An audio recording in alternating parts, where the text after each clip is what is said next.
নমস্কাৰ সকলোকে পুনৰবাৰ স্বাগতম জনাইছো মোৰ ইউটিউব চেনেল বিউটিছ কৰ্নাৰলৈ মই আজি হাসনাজনা গজোপাৰ হাউ টু গ্ৰো এণ্ড প্ৰপগেশ্যন ইয়াৰ ওপৰত কিছু কথা কম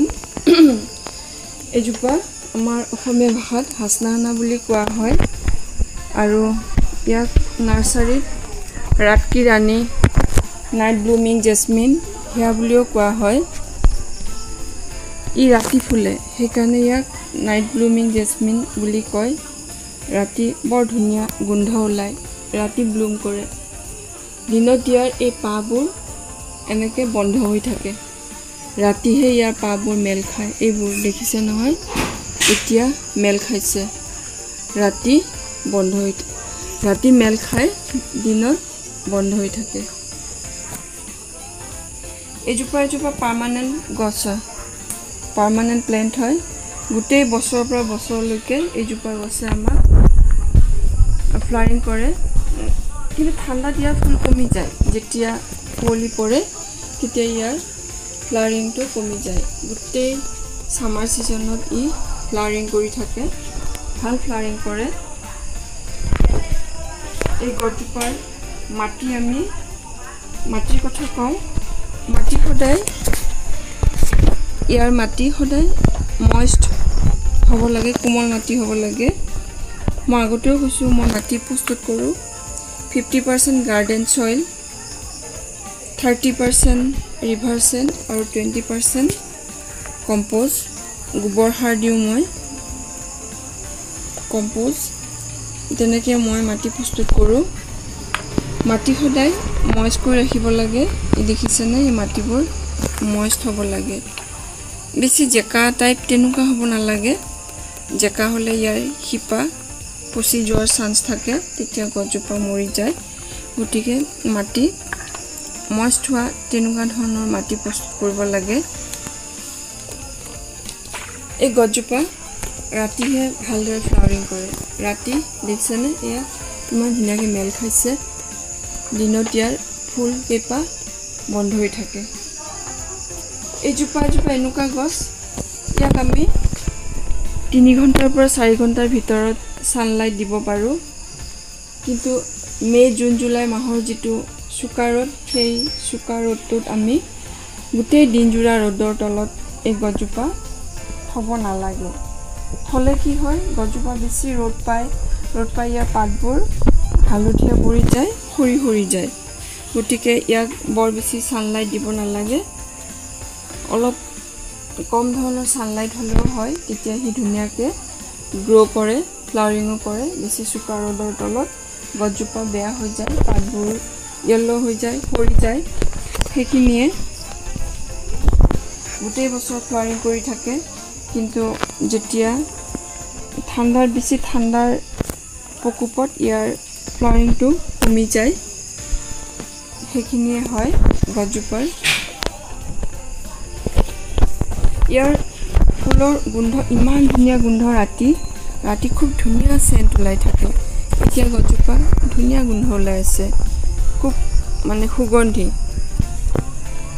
ইয়াক সেইকাৰণে নাইট ব্লুমিং জেসমিন বুলি কোৱা হয় ইয়াক আমি মাটি যেতিয়া ওপৰৰ এই লেয়াৰটো শুকাই যাব তেতিয়াহে আমি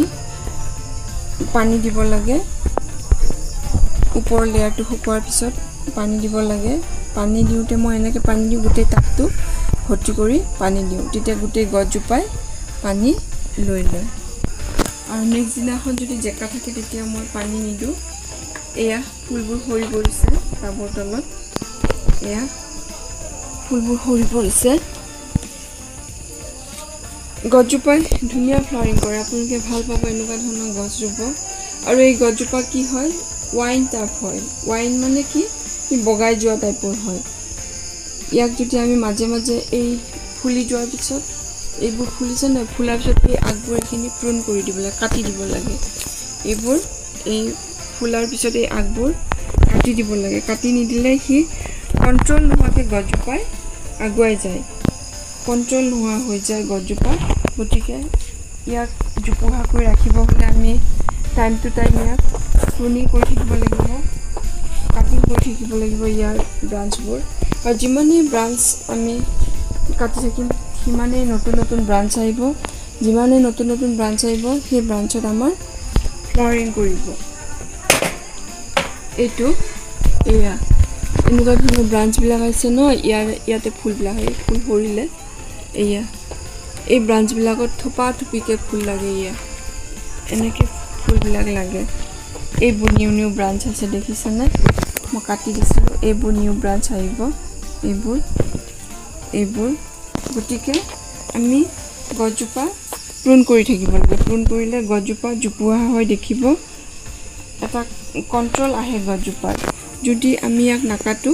তেতিয়া গছজোপা যেনি তেনি বাঢ়ি যাব গছজোপা দেখিব বেয়া দেখা হ'ব কোনো এটা শেপ নাথাকিব গতিকে ইয়াক আমি প্ৰুন কৰি থাকিব লাগে এতিয়া মই কম ইয়াৰ সাৰ আমি গছজোপাক সাৰ দিব লাগে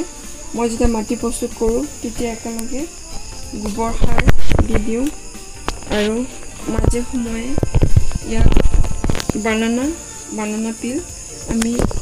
খোৱা কলৰ বাকলিটো শুকোৱাৰ পিছত সেইটো ইয়াতে মাটিত মই দি দিওঁ সৰু সৰুকৈ কাটি হওক বা লিকুইড ফাৰ্টিলাইজাৰ তেনেকৈও মই দি দিওঁ বানানা পিলে কি কৰে আমাৰ ফ্লাৱাৰিং গছত বহুত ফুল দিয়াত সহায় কৰে গতিকে বানানা পিল আপোনালোকে দিবই প্ৰত্যেকজোপা ফ্লাৱাৰিং গছতে বানানা পিল দিব লাগে লিকুইড ফাৰ্টিলাইজাৰ কৰি হওক আপোনালোকে কলৰ বাকলিটো শুকাই এনেকৈ মাটিত দি দিব পাৰে সেইটো ভাল সাৰ হয় আৰু অতিপাত চোকা ৰ'দত নাথাকিব সেইটোতো মই ক'লোৱে অলপ কম ৰ'দত ৰাখিব গছজোপাই ধুনীয়াকৈ আগুৱাই যাব পাৰিব সেইখিনিয়ে আৰু গছজোপা ৰাতি ইমান ধুনীয়া গোন্ধ ওলায় ইয়াত পোক পৰুৱা অহাৰ সম্ভাৱনা থাকে বুলিও কয় কোৱা শুনিছোঁ পোক পৰুৱা আহে বুলি ফুলৰ ইমান ধুনীয়া সুগন্ধ গোন্ধ এই গোন্ধৰ কাৰণে স্নেক আহে বুলিও কয় সেইকাৰণে এই গছৰ তলটো সদায় পৰিষ্কাৰ কৰি ৰাখিব লাগে হয়তো বহুত সুগন্ধি ফুল গোন্ধটোৰ কাৰণেও আহিব পাৰে গছৰ তলটো সদায় পৰিষ্কাৰ কৰি ৰাখিব আৰু মাটিত ৰোৱা গছ হ'লে সেইজোপা গছৰ তলটো ভালদৰে পৰিষ্কাৰ কৰি ৰাখি থ'ব লাগে সেইখিনিয়ে আৰু এজোপা মানে পাৰফিউম বনোৱা গছো হয় এই ফুলৰ পৰা পাৰফিউম বনাই গোন্ধটো বৰ ধুনীয়া গোন্ধ হয় ইয়াৰ পাৰফিউম বনোৱাত সহায় হয় গোন্ধটো মানে শুনিয়ে খুব ভাল লাগে গতিকে আপোনালোকে আপোনালোকৰ ঘৰত থকা এই হাচনাহানা গছজোপা ফুলাৰ পিছত প্ৰুন কৰি দিব নিউ ব্ৰাঞ্চ আহিব যিমানেই নিউ ব্ৰাঞ্চ আহিব সিমানেই ফ্লাৱাৰিং কৰিব গছজোপা মোৰ গছজোপা অলপ বেয়া হৈছে এইখিনি ওখ হৈ গৈছে মই এবাৰ ফুলাৰ পিছত ইয়াক ধুনীয়াকৈ কাট কৰি দিম তেতিয়া ভাল এটা শ্বেপ আহিব এই বুচি প্লাণ্টটো হয় জোপোহা গছ হয় গতিকে গছজোপা আমি ভালদৰে মেইনটেইন কৰি ৰাখিব লাগিব চোকা ৰ'দৰ পৰা ইয়াক বচাই ৰাখিব লাগিব তেতিয়া গোটেই বছৰ জুৰি এইজোপা গছ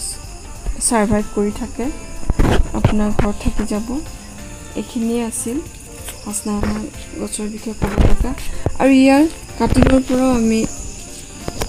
ৰুব পাৰোঁ ধৰক এনেকুৱা ধৰণৰ কাটিং এনেকুৱা ধৰণৰ ব্ৰাঞ্চৰ পৰা আমি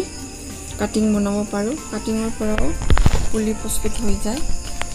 এনেকুৱা ইমান মানৰ পৰা পুলি হৈ যায় গছজোপা ভালদৰে গ্ৰোথ হয় গতিকে আপোনালোকৰ ঘৰত থকা হাচনাহানা গছডাল ভালদৰে কাটি ৰাখিব জোপোহা কৰি ৰাখিব সেইখিনি আছিল মোৰ আজি ক'ব লগা তেনেহ'লে